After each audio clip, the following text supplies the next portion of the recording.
Welcome back to this course on the World Domination Custom Cabinetry app. Today we'll be looking at entering a project.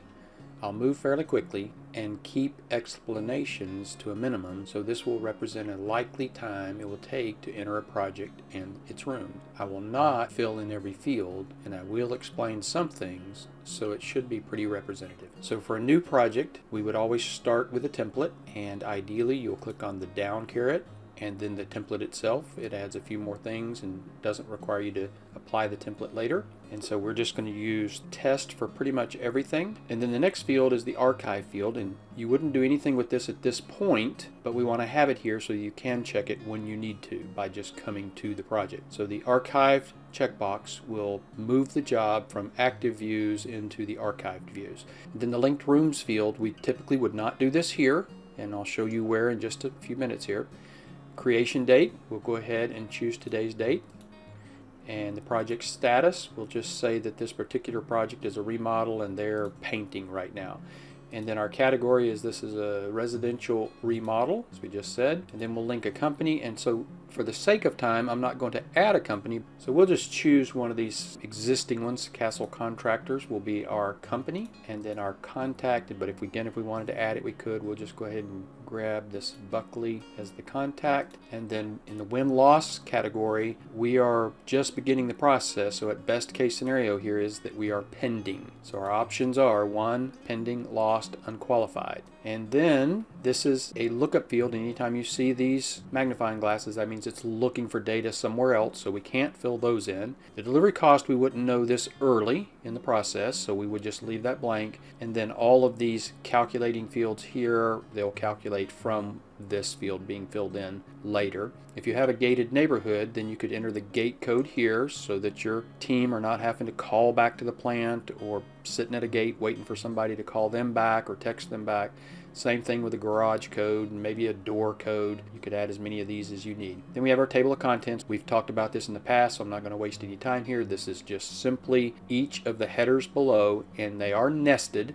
So if you have a header 1 here, job information, and then you have some header 2s, which is this one and this one, then they will be nested. And then if there were heading 3s, they would be nested under the heading 2s. So let's just go ahead and open this as a page. And we'll just start at the top here. Typically we would not have anything in elicitations to start with, but if you're thinking that the appliances may be a problem or they haven't brought them with them, you may want to go ahead and start that process and type in whoever's responsible for that, and then the elicitation you would use would be the appliances and fill in the rest of that. But typically you're not going to do that early on. That's when you start having additional questions. In the project location, doing that prior to the ballpark estimate is not necessary, but I want to do it as early as possible because I definitely don't want installers or field measuring folks out calling back to the shop saying, where am I going, kind of thing. I want to get that in there as early as possible. And I did that in an earlier video, so I'm not going to do it now. Then step 1, the customer needs to provide us with job information. And so any job information we've gotten, we would come here, and to add that job information, I've already got an upload or embed file option here. So if we came in here and clicked on that, we could choose a file. I don't have one, so if I just go to my desktop, just for the sake of adding something to show you how quickly that happens. And now if that were the blueprints PDF, they would be inside our test job. And then if we clicked on that, it would open a new tab and we could look at it. Job notes, typically in that very first meeting, it would not be, but if there were and we were dealing with a kitchen, we would go ahead and type in kitchen here.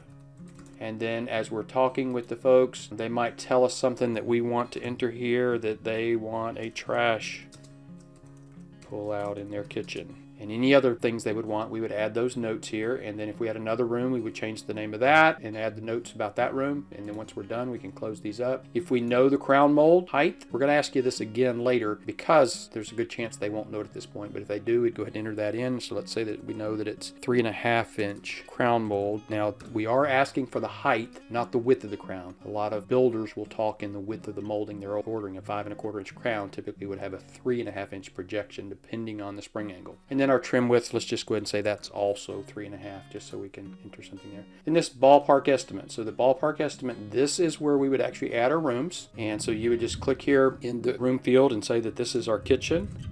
Then tab to the next field and also say it is a kitchen. And then I want to kind of elaborate on this. I like to get that first word in first and then open it just for the sake of being able to see better. So this is going to be test 1 kitchen. So I like to have the room name prefaced with the project name. There's places that when you look at it, if you just had kitchen, it wouldn't be self-evident to you which project it goes with. I don't have to do anything else in the room at this point. I just needed to get that information in, and these portals are asking me the information that's relevant right now. So the room status for this particular one is we're starting this ballpark estimate process, and the estimated quantity we'll just say is 21 cabinets, and then we just go grab our rates from our previous courses. We have some rates here, and we're just going to say because it's 21 that this is our cabinet cost for a project that has greater than 10 cabinets. We'll grab that, and immediately we have our three prices. So for this person standing in the showroom, or if we're standing in their home, either way we can say if you choose the least expensive options we have available in doors and wood species and finishes and interior materials and all of that, you're going to spend about $14,154. If you choose what most people chose over the last year, then you're going to spend $20,748. And if you choose what whoever had the most expensive kitchen we did, or the most expensive project we did last year, you'll spend $31,668. You could be the new winner of the high price, so you could exceed that, but you will probably fall within this range. Can you afford our cabinet? And if they say yes we can, then, not before, but then we'd say, okay, if that's within your budget, a lot of people won't tell you your budget, but if you tell them it's got to fall in here, they kind of know that. So then we would click here and go look and say, okay, the very soonest that I could install your cabinets would be based off of one of two things. I actually have a spot right here, but I can't build cabinets that quickly. That's just literally 2 weeks. So we're here, and there's a week, and there's a week, and so I can't build cabinets in 2 weeks. So at that point, I'm going to say it's going to be about 6 weeks. Can you wait that long? If I am booked up and we come down and we're past that 6 weeks point, now we may have to navigate into the next month to go past that. So there's September, here's August. We choose this proposed delivery date. Can you live with such and such date? And if they say, yes, I can live with that, then we're ready to go to the next step. So now we need from you your selections. And maybe they're ready, maybe they're not, but let's just presume they are. And we've said, we looked at that and we said we could install your cabinets on September 14th. When we do this, we want to go ahead and put the same thing here. And what this will track for us is we said we could do it on September 14th. And then if we don't actually install these cabinets until a later date, we would change the actual delivery date. Or even if we installed them earlier, this app will keep track of whether we installed early or late and allow us to evaluate customers if we want to work for them again, especially for remodelers and builders that we work for frequently.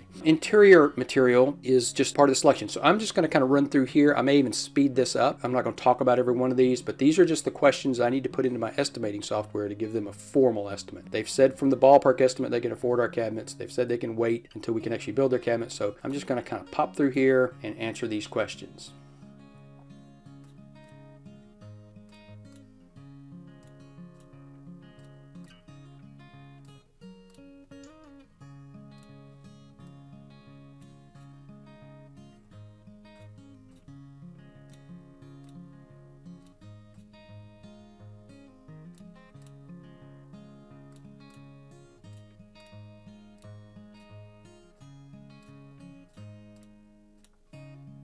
So these last two, I'm going to presume they don't know today what that is. Maybe we got all these answers, and then we'll see when we look at one of our courses, we've actually seen this before, that in that selections interface, these red fields will be a indication to us that we're still needing this information. So we want to look at those dashboards weekly so we know we still need to get that information.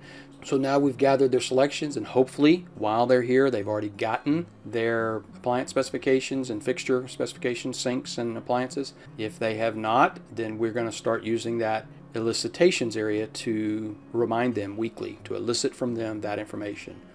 So here is where we would enter that, and so I'm going to go ahead and presume that they have brought us something and that I just happen to have them in here. So to represent the process of adding the appliances, I've gone ahead and added 4 appliances in here just to represent that with some model numbers. Typically I would be pulling these from a PDF or a list that they gave me from the appliance vendor. So we're going to look for this refrigerator first, so we'll just grab that model number.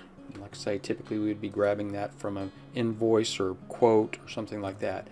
So when I paste that model number in, it says, okay, we have that one in there. Now you may have to add some, so this is not truly representative, but once you've done this for a while, you won't have to add them anymore. They will be there. It's just not an unlimited number of appliances. And you see when I find the appliance here, that it's telling us what that appliance is to the left. So now we'll put in this third one, the range.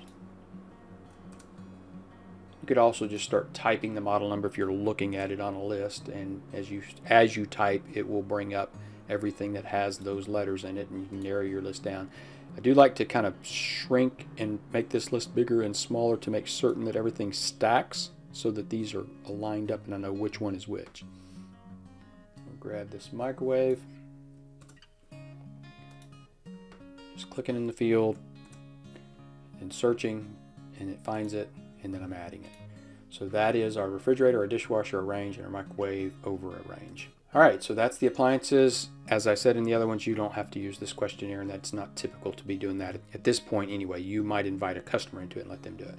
So then we would provide a formal estimate. If we had an estimate to put in here, we would just click there at revision 1. This probably will become a database sooner or later, but currently we're still doing it this way. So I don't like the embed as much as I like the upload. This upload will let you do both. This one only lets you embed. The embed actually puts it here, and it has its own separate scroll. So I prefer this methodology. Again, I'm going to grab something that's not really an estimate. I'm just going to grab that. And so now there's a PDF loading in here that represents our formal estimate to the customer. Then the customer would come to step 5 and say, okay, now we need from you a signed copy of that estimate and a design fee to design your cabinetry. And so when they give you that back, you can either upload that PDF here, or you can just take a picture of the last page with their signature on it and upload that here. And then once we have the check, a lot of the users will actually take a picture of the check as well and put it here. If you're going to add more than one image, if you want to save the time, you can go ahead before you start adding them and duplicate this, so you can add the image of the estimate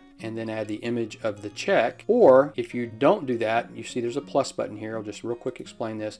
And then you get all the options. If you scroll this, it could go a long ways, but if you know what you're looking for, in that case we want to upload a file, and so if I just start typing the word file, it finds the item and it will add that same type block there for me to add something to it. So that's how that works. And then we would go out and field measure the project. Again, I talked about that in the other one. So I would come in here, answer these questions. Where's the electrical panel? I would type that in, electrical panels in the garage, maybe, then water shut off. Really try to give some pretty good instructions of where the water shut off is. Not just front yard or backyard, but front yard 30 feet from the driveway and 10 feet off the sidewalk, or something that gives somebody the chance of finding it quickly. The sooner we can turn water off when we hit a water pipe, the better. Then the entry door width. Do we have to get cabinets through narrow doors? Enter something there. Enter the crown mold height, enter the casing width. We've already done that above. And then if there's a back band, do they have a back band? We need to know that. Our cabinets need to clear that back band. And then we would actually go out and field measure the house, and whether you're doing that manually and you would just bring in images of the sheet you wrote on, take a picture with your phone as far as I'm concerned. However you wanted to do it, we're going to put the images in for the kitchen.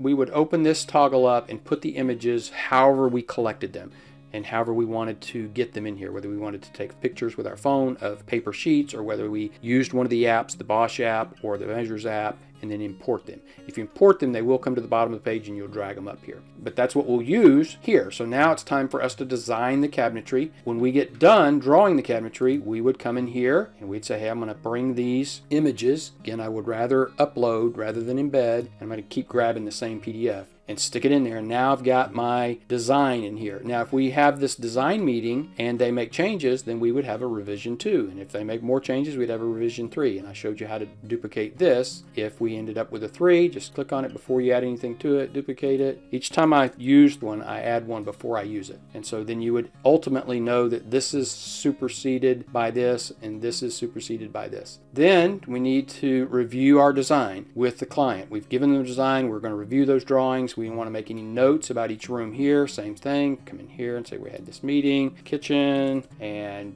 the design notes are maybe going to say something like, want a smaller island for larger walkways.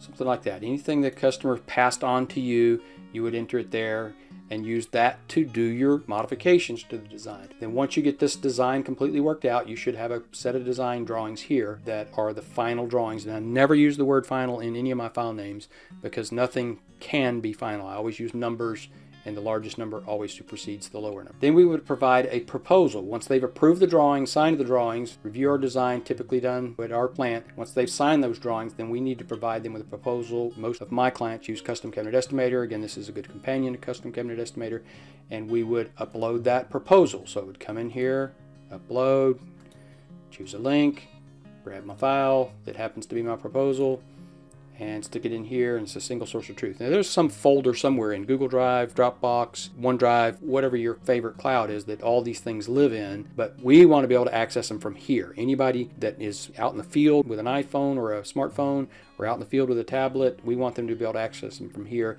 and not have to go look at some file structure, a bunch of folders with names that they may not be able to interpret well. They know exactly what they're looking for, and they can find it here for sure. All right, and so then step 10 is you need to provide us with a signed copy of said proposal and a check for the 50% deposit. So again, we will add an image of the last page of the proposal or the entire proposal with their signature on it, and we'll add a picture of that check that they gave us before we deposit the check. And then step 11, I skipped that in our last course, but because it's not really something that too many people take advantage of, so they can kind of follow their job. This is your production schedule, but only their job is showing. When you're looking at your production schedule, you'll see all the jobs. When they're looking at the production schedule, they only see their job. So as you move it through this sequence of events from ballpark, selection, estimate, field measure, they can come in here and look and see where it's at any given time. And maybe see that it's stalled. Maybe they recognize at that point, hey, it's stalled because I haven't given them something they need to know. Then we would do their images if we want to. Now, the first images I would put in here would be these before when I go out and field measure. If I feel like that's important, especially if it's a remodel and I want to be able to have the before and after pictures, I want to take those before pictures, and I showed you how to do that. And then the last one where you use this new and do it with your phone in the field. And then if you want to do this process, add pictures as you start machining and send those to the client.